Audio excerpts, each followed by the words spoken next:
BNP ক্ষমতায় এলে দেশে স্থিতিশীলতা ফিরবে এমন কথা বলেছেন দলটির স্থায়ী কমিটির সদস্য আমির খসরু মাহমুদ চৌধুরী।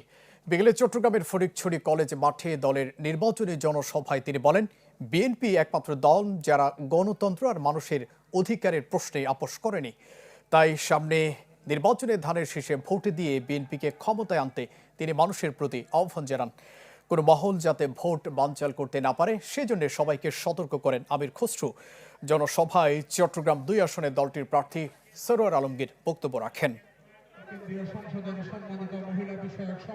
ফ্যাসিস্টকে বিতাড়িত করার পরে বাংলাদেশের মানুষের মনোজগতে যে পরিবর্তন এসেছে, যে প্রত্যাশা জেগেছে, যে আকাঙ্ক্ষা জেগেছে, সেই আকাঙ্ক্ষা তারেক রহমান সাহেব ধারণ করেন।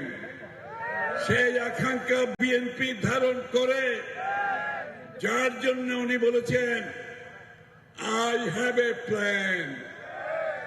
আমার পরিকল্পনা আছে, আমাদের পরিকল্পনা আছে বাংলাদেশ গড়ার।